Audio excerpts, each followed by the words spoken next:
Hello po sa inyong lahat mga ka-crypto. Ako po si Pinoy Crypto Trader at sa video na ito ay atin pong pag-uusapan ang tungkol dito kay Bitcoin. Kung saan ay sabi po dito ay Bitcoin breaks $45,000, eyes on $50,000 before ETF decision. Kaya yan, nabasag na daw po ni Bitcoin ang presyong $45,000 at yan, mukhang ang kanyang sunod na target ay ang presyong $50,000 bago mailabas ang decision, ang ETF decision. At ayan, bago po tayo magpatuloy ay nais ko lamang po munang bigyang linaw ang aking disclaimer kung saan ang nilalaman po ng video na ito ay hindi po ito isang financial advice. For education and information purposes lamang po ang layunin nito. Maliban po dito ay nais ko na rin pong magbigay babala na wala pong kahit anumang group chat ang Pinoy Crypto Trader. At ayan, ang sabi po rito ay ang Bitcoin ay gumawa ng isang kahangahangang pagsisimula sa January 2024 na lumampas sa $45,000 na mark. Isang makabuluhang milestone para sa nangungunang cryptocurrency sa mundo. Ang surge na ito ay umaayon sa lumalagong optimismo tungkol sa potensyal na pag-aproba ng Spot Exchange Traded Fund. Spot Bitcoin Exchange Traded Fund. Isang pag-unlad na maaring malalim na makaimpluwensya sa cryptocurrency market. Yan, Bitcoin's impressive ascent. Ang Bitcoin ay umaabot sa 21 buwan na mataas sa $45,488 na nagpapakita ng malaking 154% na pagtaas sa nakaraang taon. Ang surge na ito ang pinakamalakas nitong performance noong 2020 na binibigyang diin ang katatagan at pagiging kaakit-akit ng Bitcoin sa kabila ng pabago-bagong presyo nito.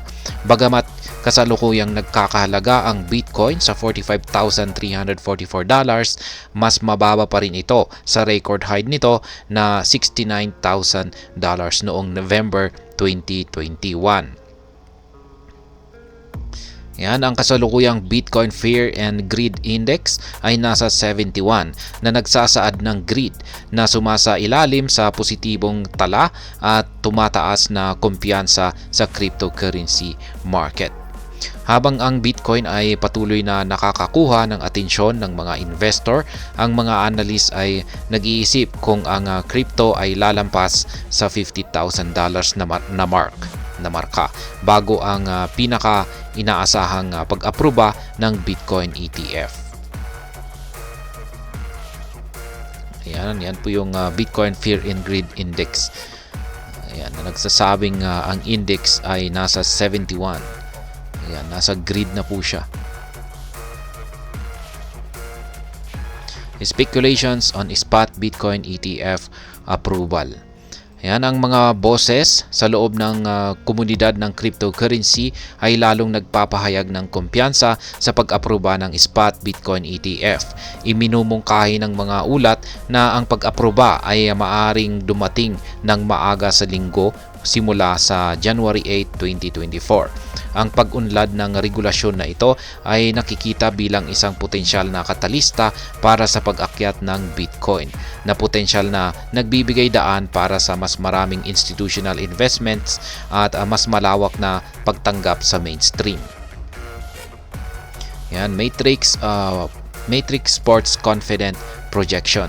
Ang Matrix Sport, isang nangungunang crypto financial services platform, ay hinuhulaan ang pagtaas ng halaga ng Bitcoin sa $50,000 noong January. Ang optimistikong pananaw na ito ay iniuugnay sa ilang salik, kabilang ang nalalapit na pag-aproba ng Bitcoin Spot ETF. Tumaas na institutional investments, mga kakulangan sa supply at mga makasaysayang uso.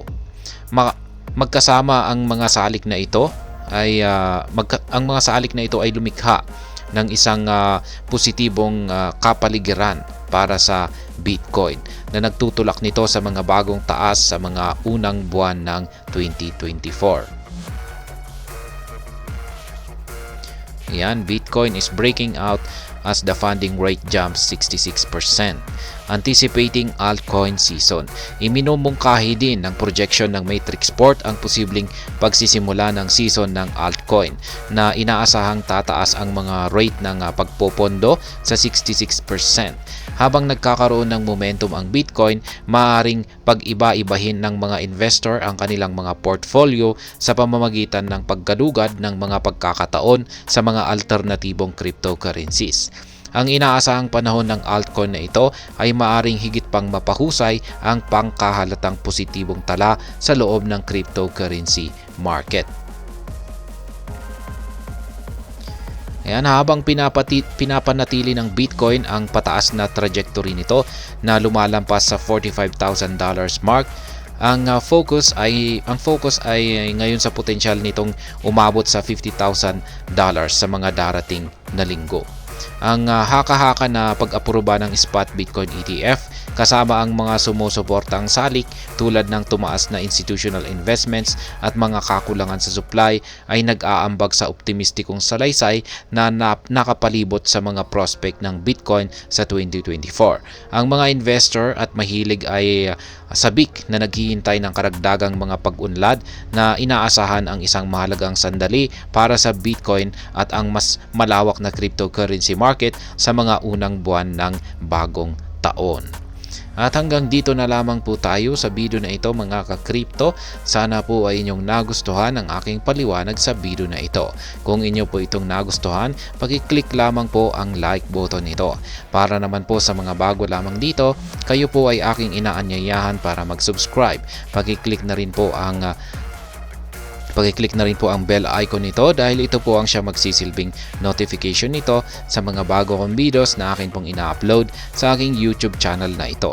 Marami pong salamat sa panonood, ingat po tayo lagi at God bless po sa ating lahat.